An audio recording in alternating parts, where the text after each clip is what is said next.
Olá, boas notícias corre aqui, eu sou Gilberto Muniz. Mais uma vez estamos aí com o nosso vídeo de número 6, a parte 6, onde você vai poder acompanhar essa saga chamada A Carta, o Segredo e o Mistério da Carta Lacrada. Hoje nós estamos dando continuidade então e eu chamei aqui um grande amigo, um convidado, para falar um pouquinho sobre aquele tema que nós temos dado continuidade nos vídeos, sobre a questão das nossas lembranças. Lembranças que muitas vezes nos causam traumas. Quando criança, fazendo aí uma reportagem sobre a minha história, a história da minha vida contada por esta saga. Então hoje nós estamos aqui com o Rodrigo Bevilacqua. Tudo bem? Tudo bem. Tudo jóia. O Rodrigo, então, ele é psicólogo, ele trabalha aí no tratamento da dependência química e também ele atua na terapia familiar. Nós vamos, então, conversar aqui rapidamente para abordar sobre essa questão, como que os traumas na vida de uma criança podem trazer algumas complicações. Então, Rodrigo, obrigado primeiramente aí por você estar conosco aqui no canal do Boas Notícias Corre Aqui, né? Opa, agradeço o convite. Joia, uma satisfação grande poder aí, eu já tenho acompanhado o teu trabalho, você tem apoiado aí alguns projetos sociais, né? Essa demanda tão importante, ok? Então, começando, Rodrigo, uma das perguntas aqui é como um ambiente familiar disfuncional pode influenciar uma criança ou adolescente ao uso de drogas? Então, o modo como esse ambiente familiar pode influenciar é o modo das relações nessa família. Quando a gente fala de funcional, disfuncional, primeiramente a gente tem que ver o que seria isso, né? Esse aspecto da funcionalidade. Então, esse ambiente familiar disfuncional é a estrutura dessa família. É uma estrutura disfuncional. Hoje nós ouvimos falar de famílias desestruturadas. Tá? Isso é um grande engano. Não existe família desestruturada. Se existe família, existe uma estrutura. E essa estrutura dessa família, no caso, que leva ao uso de substâncias, é uma estrutura disfuncional. Essa família ela é disfuncional na resolução dos seus problemas. Todo ser humano tem problema, toda família tem problema, toda pessoa normal tem problema. Temos nossos sofrimentos, nossas adversidades, nossas angústias, nossas alegrias, nossos bons momentos. Todos nós passamos por bons e maus momentos. Porém, o ambiente familiar disfuncional, a família que tem uma estrutura disfuncional, ela resolve esses problemas de uma forma que gera transtornos para essa família. Os modos dela lidar com esse problema, seja através da agressividade familiar, no seio dessa família, a agressividade entre os cônjuges, a agressividade entre pais e filhos, comportamentos de indiferença, comportamentos de apatia entre a família, as compulsões que adentram nessa família, nesse lar, compulsões diversas que existem, seja compulsões na área das tecnologias, muito tempo gasto nos aparelhos eletrônicos, compulsão alimentar e tantas outras compulsões. E dentre essas compulsões tem as drogas, tem as substâncias psicoativas, tem o álcool.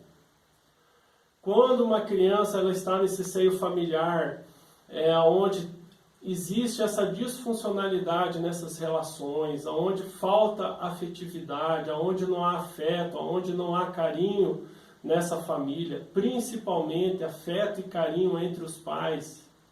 Essa criança, ela se torna parte desse ambiente conflituoso. Não tem como pais não serem afetuosos e acabarem não afetando a sua criança, seu filho. Essa criança, ela participa disso. Ela faz parte dessa relação familiar.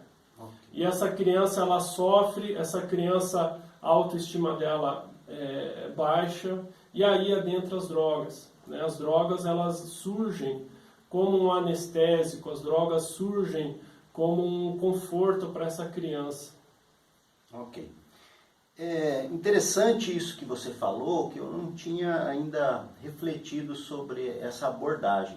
Quando você fala aí sobre, não é uma questão de uma família disfuncional. Desestruturada. Isso. Mas é a base, como é a relação dessa família que gera todos esses conflitos. Seria isso? Isso. Né? Até aqui a segunda pergunta é como esse uso de drogas pode afetar a vida dessa criança e dos adolescentes. Fazendo, por exemplo, uma relação com a minha vida. Por exemplo, logo que eu nasci, eu tinha 1 ano de idade, daí minha irmã recém-nascida, como eu contei em um dos nossos vídeos, minha mãe foi embora, eu fui abandonado. Eu não estou aqui levando em consideração a situação, o que ocorreu com a minha mãe, porque eu também depois, futuramente, eu conheci todo o histórico, toda a história, e eu acho que o seguinte, não é simplesmente você jogar a culpa sobre os pais. Cada um, como você falou, tem os seus desafios, cada um tem os seus problemas, e a gente não sabe qual foi a estrutura disfuncional que a minha mãe e o meu pai tiveram, e que muitas vezes a gente não leva em consideração. É claro, tem responsabilidade dos pais, eu acredito que tem, porque uma criança ela é vulnerável, ela não responde por si, até mesmo um bebê recém-nascido, ele é totalmente dependente. Mas como que isso, nesse ambiente, né, dessa estrutura familiar disfuncional, como que isso leva ao uso, né, e pode afetar a vida da criança e do adolescente? Muitas das coisas até você já falou aí, né? E talvez emendando já a outra pergunta, aí você pode esclarecer um pouco mais, como os pais podem prevenir o uso das drogas na vida dos seus filhos? Como seria essa relação? Então, esse ambiente familiar disfuncional, ele gera ali nessa criança uma baixa autoestima, uma insegurança, ele gera vários fatores emocionais negativos para essa criança.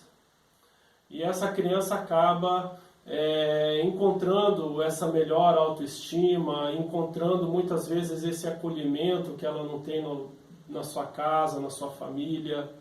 Ela acaba encontrando isso entre os seus amigos, entre os seus pares, principalmente os adolescentes, que é a fase, né, de estar nas turmas, e acaba encontrando esse acolhimento em grupos onde a substância, onde as substâncias psicoativas circulam, são utilizadas. Esse adolescente, essa criança é acolhida nesses grupos, ali ela conhece essas substâncias, os efeitos dessas substâncias que acalmam ela, que ajudam ela a ter uma melhor autoestima, que trazem um conforto, trazem um anestésico para esse sentimento negativo que ela sente da baixa autoestima, muitas vezes sentimento de rejeição. E ali ela conhece essas substâncias, e as substâncias psicoativas, elas geram modificações no sistema nervoso dessa criança, no cérebro dessa criança, causando uma dependência dela, tanto no aspecto nervoso, cerebral, como no aspecto psicológico, social. Ela passa a depender dessa substância e desses companheiras de grupo para poder ter uma melhor autoestima, ter um sentimento de pertencer, se sentir bem. E aí é uma forma disfuncional dela manejar esses aspectos negativos, esses problemas da vida que surgem para ela. O modo, né, respondendo essa terceira pergunta, o modo de uma família prevenir, né, o uso de drogas, a melhor forma é a afetividade na família, a afetividade entre o casal, esse aspecto do carinho entre o casal. Essa é a melhor forma, tá? A melhor forma de gerar uma boa autoestima para uma criança é esse carinho entre os pais. A criança, o adolescente, ele vai para as drogas porque ele tem uma baixa autoestima, resultante de um casamento dos seus pais disfuncional, e muitos até casamentos aí que terminam em divórcios, e como foi no teu caso, né, uma mãe que te deixa com outras pessoas para criar e some, né? Então, a melhor forma de prevenir as drogas em casa, né, no mundo, é o carinho entre os pais, o carinho na família.